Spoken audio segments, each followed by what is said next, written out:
Meanwhile, the Ministry of Urban and Rural Development is planning to expand the construction of low-cost houses to Tsumeb and Oshakati, similar to the ones of Otoya in Walfish Bay. Now, for more on this, we are now joined in studio by the Minister of Urban and Rural Development, that is Mr. Erastus Uutoni. Very good evening to you, Minister, and thank you for making the time. Good evening, Theo. Well, first things first, the houses at Otoya were constructed in what we consider record time. Now, taking into consideration the expansion that you're looking at now into Tsumeb and Oshakati, what prompted that specific expansion? The issue is this. The Ministry of Urban Rural Development has a program, a set program. If you can recall some times back, the ministry have give directives to all the local authorities in Namibia to ensure that the Build Together program is activated. Now, Oshakati Tsumeb, I don't want only to say Tsumeb. It's only that I've mentioned two, but majority of them are ready to activate the program of Build Together. So Oshakati said they have more than 800 plots available, and there's money available there. Hence, we said we are ready for Oshakati. Tsumeb, you remember, Ndobo. There are people who are to be evicted there. Then Tsumeb have now already serviced a certain portion. And then we are saying we are going there now to start with the Build Together program. Also, Leonardville, Maheke, is also a village council that who are busy now preparing for the Build Together program. So only that I've mentioned Oshakati and Tsumeb, but majority of local authorities are ready to activate that program. And gearing up towards that, that's actually very good to hear. Now, the model that government is using specifically to build these houses has been criticized a bit, especially when you're comparing it to those of the NHE. What were some of the considerations that were taken when you're building or selecting the specific model? What is important is shelter. People to have shelter. You can recall what has happened at Tuaroloka by then. Now it's named Otoya. It's a fire incident.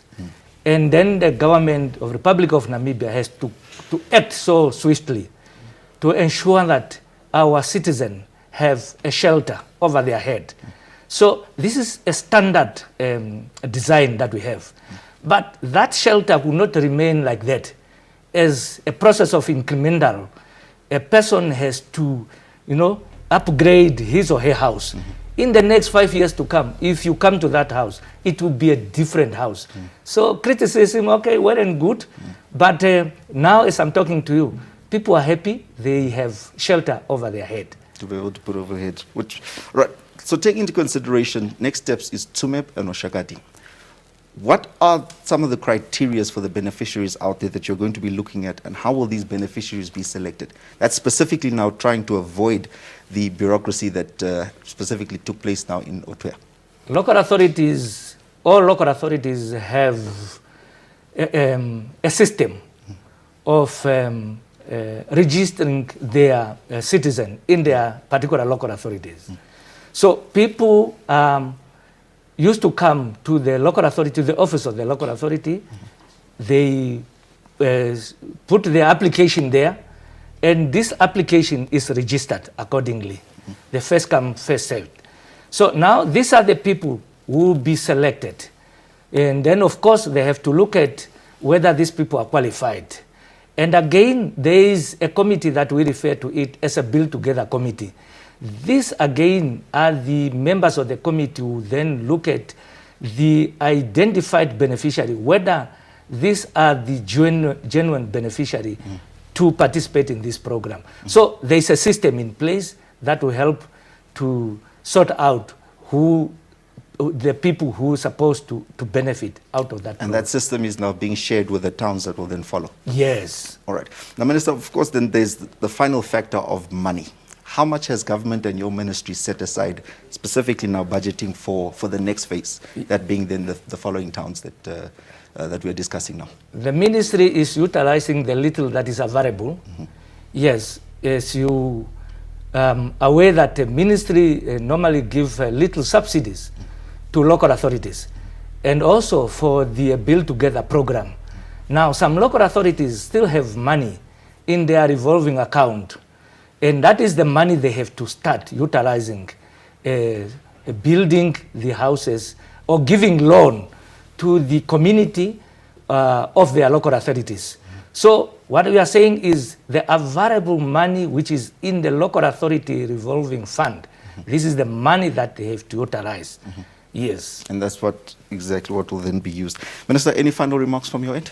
No, I just want to appeal to the Namibian citizens that the government of Republic of Namibia, through the Minister of Urban Rural Development, is there and is busy. We are only appealing to the citizen to support and work together with the government through the Minister of Urban Rural Development to ensure that at least we work hand in hand to provide land. Of course, money is not there enough, but what is there available little is there. But when people are given money through a Build Together loan, we are appealing to the citizen that once you borrow something like 50,000, for example, 60,000, make sure that you pay back, that this money can be used by another person tomorrow. Correct. So this is the money that is revolving. The revolving fund concept. Thank you. Minister, thank you so much once again for making the time, and we certainly wish you and your team all the best with this mammoth task, especially in the middle of a pandemic.